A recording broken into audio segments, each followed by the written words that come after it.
welcome you all to another episode of Getting Stoned with your host, Mr. Stone Petoskey, coming at you live from Mother Earth, the third stone from the sun. Yes, hope you're having a beautiful day. I hope you know in your heart how much you are loved and how beautiful, precious, and amazing, and miraculous, and delightful, and delicious, and downright badass you are. Yes. Sending a big hug to you as well. Hug it out now. Always make some time for some hugs. Everything is better with some hugs. That's what I'm talking about. Come on. Yeah. Whew. Well, that feels good. I mean, you can just feel the energy, man. You can feel the vibes. The vibes are everywhere. They move all around. They connect us. They are within us. We are the vibes. Oh, yes. All the ones that feel real good and all the ones that don't. It's all part of the trip, right? Yeah. So be gentle with yourself, y'all. Make sure you give yourself some grace as you're making your way on this ride called life. Yeah. Stop and smell the roses, as they say.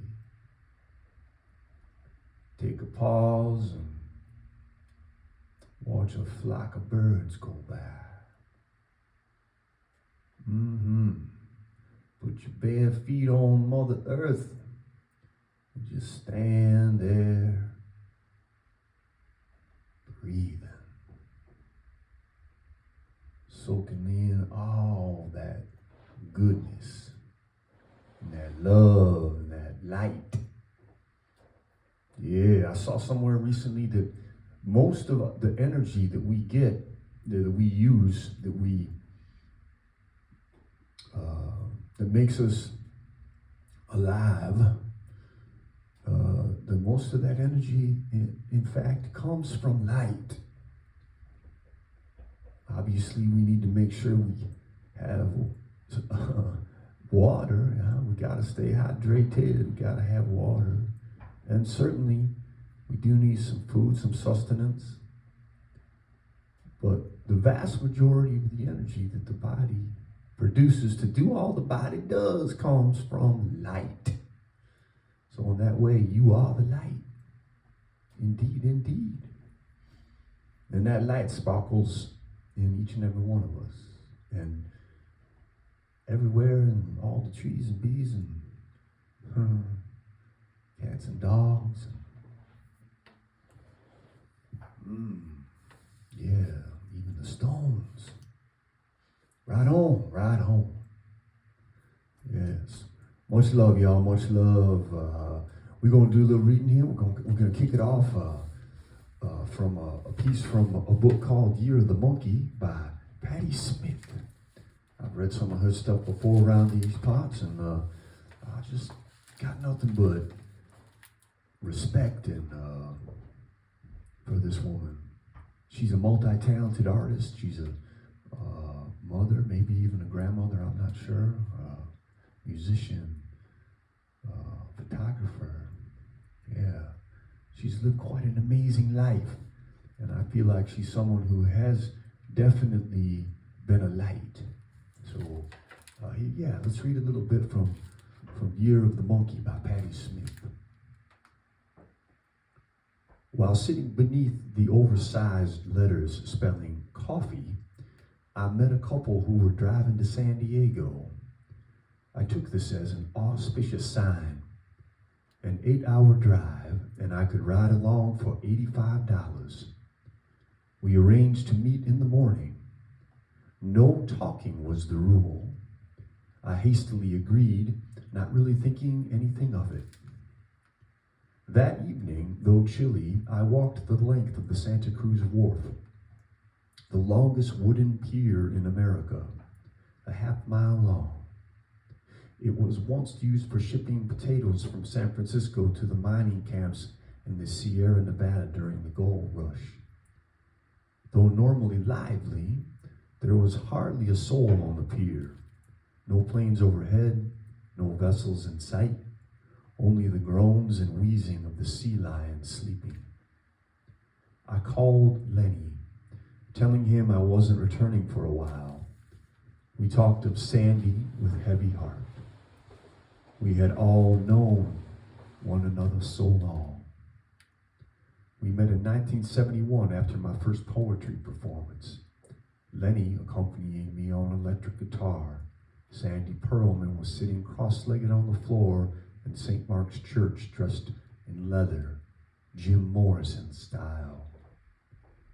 I had read his excerpts from the history of Los Angeles, one of the greatest pieces written about rock music.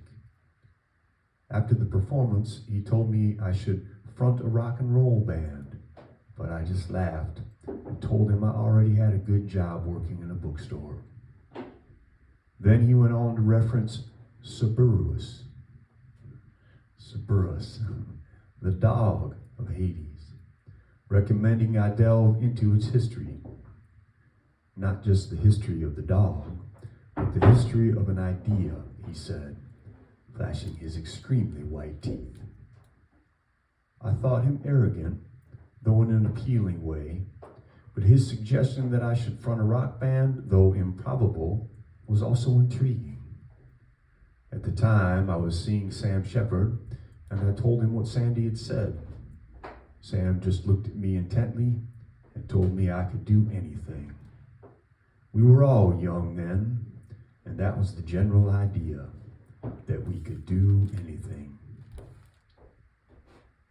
Sandy, now unconscious at the ICU in Marin County, Sam negotiating the waxing phases of his affliction.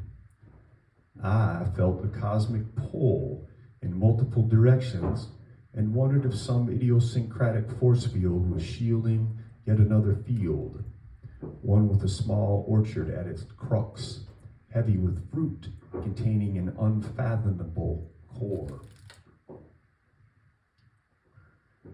In the morning, I met the couple down the road. They were nothing if not unfriendly. I had to pour my coffee out by the curb so as not to spill any, then pay in advance before they could let me in the car, which was pretty beat up. The floor was littered with cans of mosquito repellent and moldering Tupperware, and the leather seats seemed to have been ripped open with a serrated knife. Various crime scenes passed through my mind, but their choice of music was great. Tunes I hadn't heard for decades. After the sixth side, Charlie Grace's Butterfly, I couldn't help myself. "What a great playlist," I blurted. To my surprise, they suddenly pulled off to the side of the road. The guy got out, opened my door, giving me the nod. "We said no talking. It's the cardinal rule." "Please give me one more chance," I said. Begrudgingly, the guy started up the car and off we went. I wanted to ask if singing along was allowed or gasping when a really great song came on, although so far they were all great. From the extremely danceable to the mystically obscure. "Oh Donna," "Summertime," "Greetings," "This is Uncle Sam," "My Hero," "Endless Sleep." I wondered if they were from Philly, the oldies city. It was that kind of music. I sat in dutiful silence, singing in my head, carried back to teenage dances and a boy named Butchie Magic, a blonde Italian from South Philadelphia who seldom spoke but carried a switchblade, cruising across the landscape.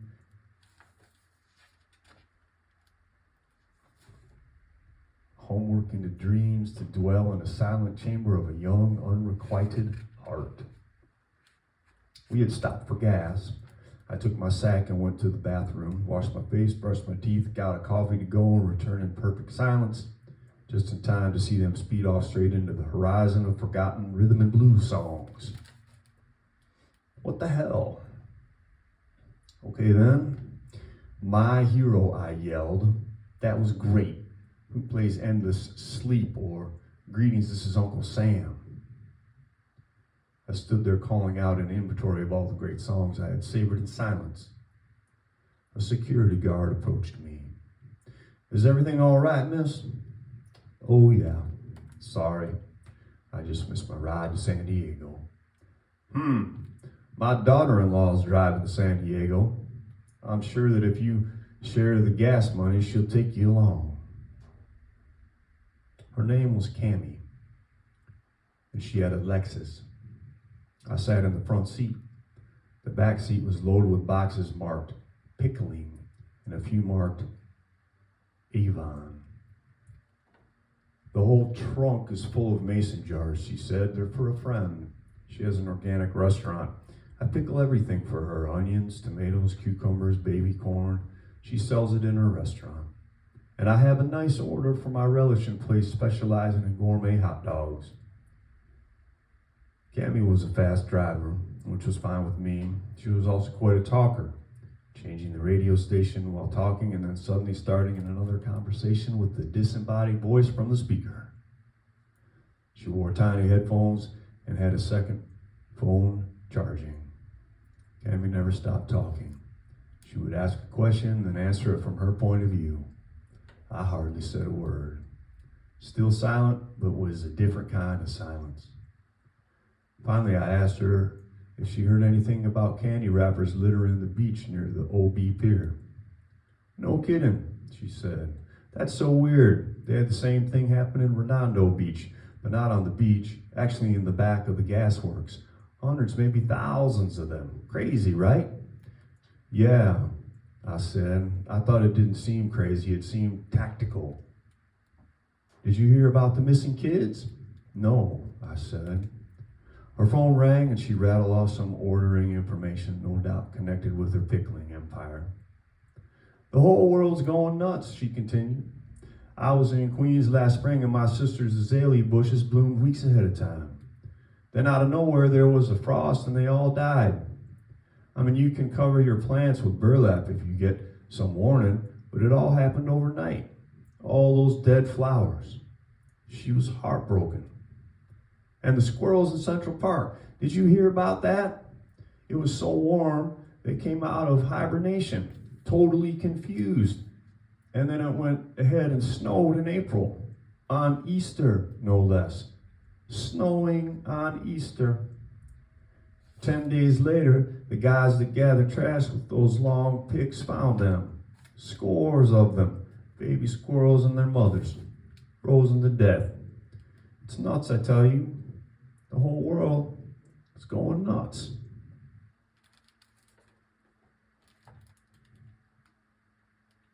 Cammy dropped me off on Newport Avenue by the Ocean Beach Pier. I gave her 50, and she gave me a wink and took off.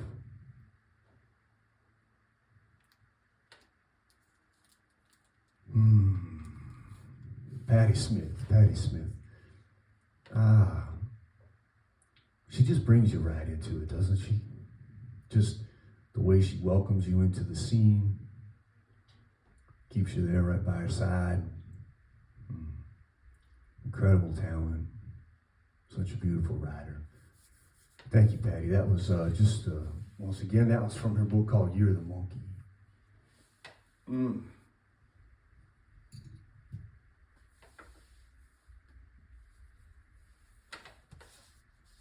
All right, let's do a poem here. What do you say?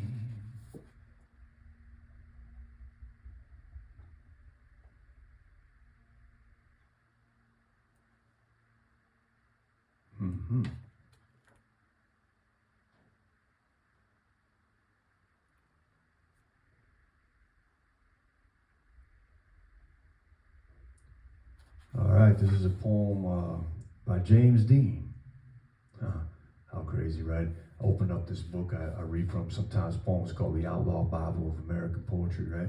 So I open up, as is almost always the case, I just spontaneously decide what I'm going to read here in the show on the moment. And so I open up this book, and one of the pages has got Patti Smith poem poem. There's several actually of hers in this book. And then the page I looked at, James Dean. And I was like, James Dean? Like James Dean, the actor James Dean?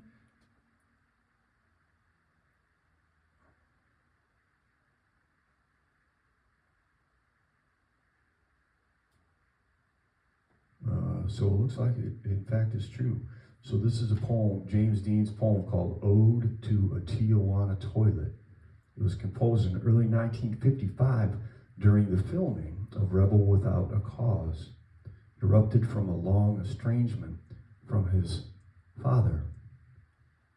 He believed his father, Winton Dean, refused to see that his son was a success, that he was someone important.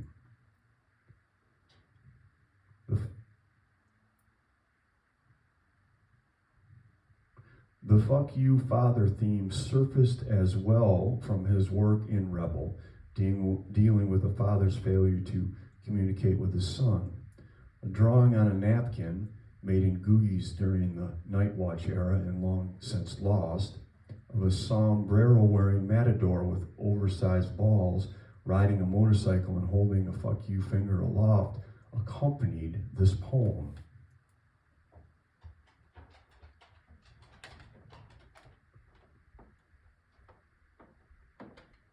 Dean once drunkenly sang "O Solo Mio" to a woman behind a barred window, almost getting himself arrested.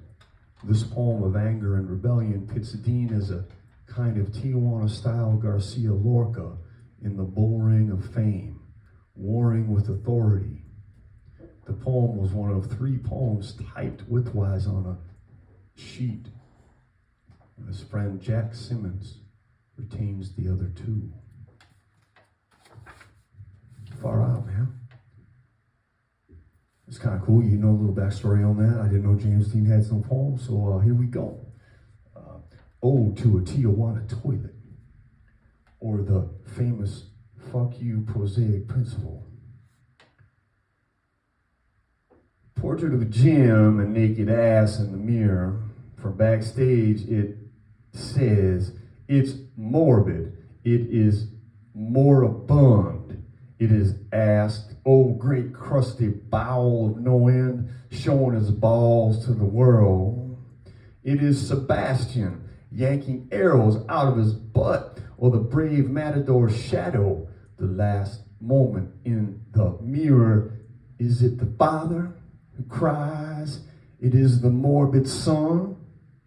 The answer arrives. Fuck dad, dear dad, fuck you. The lonely man who can't get out from the back of the mirror, great puppet of the other, oh, breathing life to the dead on the sand, dried seaweed that speaks singing Italian songs on Patchen Place to the caged girl, the body in a tin can, empty of the soul. The crow is crowing and 2 becomes 1. The end. The pen is set aside. The moving finger wrote, and now he takes a shit. Whoa. Damn. That's all right, James. I mean, I've definitely seen, you know, a couple of James Dean's movies. You know, he's definitely from that time in Hollywood. He was certainly a leading man, quite handsome, and, you know, magnetic on the silver screen. Tragically died, I believe, in a car wreck. I don't think he was with anyone. I'm not sure. Obviously, Rebel Without a Cause is an all-time classic film. East of Eden, another just gorgeous film. I like the book, Steinbeck.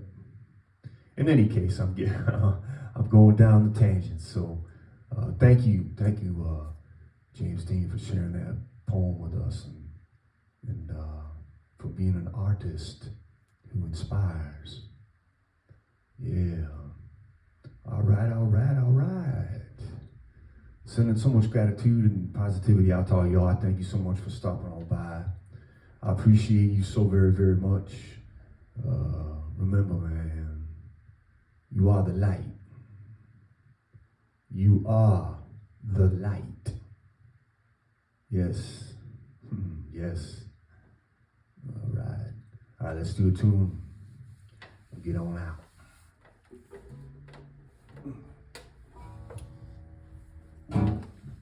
I don't know how many times, probably 2, maybe even 3 times I've done this song. It's just all this,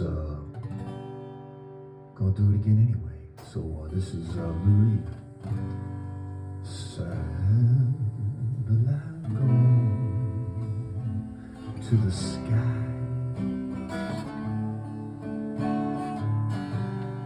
Things like that drive out of my mind. Watch things for a little while. Love to watch things on TV.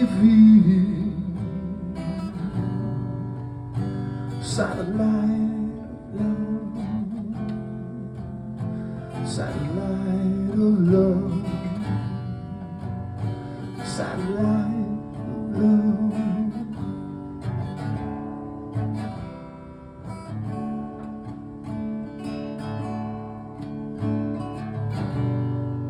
Satellite go way up to Mars.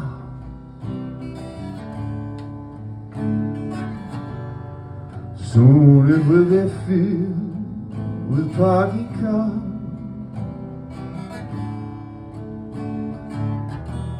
Watch things for a little while. Love to watch things on TV.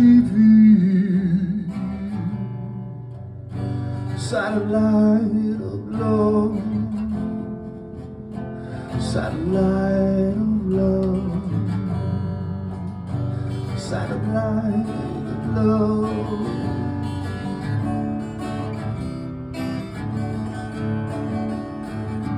I've been told that you've been bold with Harry Morgan Jones. Sunday, Monday, Tuesday, Wednesday, Harry Morgan Jones. Satellite gone up to the sky. Things like that drive me out of my mind. I watch things for a little while. Love to watch things on TV. Satellite of love. Satellite of love. Satellite of love. Satellite.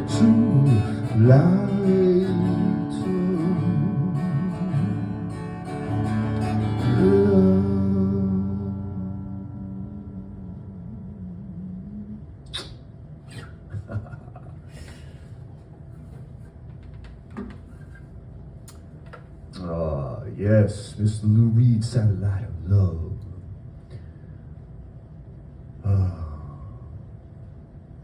Until next time, all y'all, this is Storm Pachowski saying peace.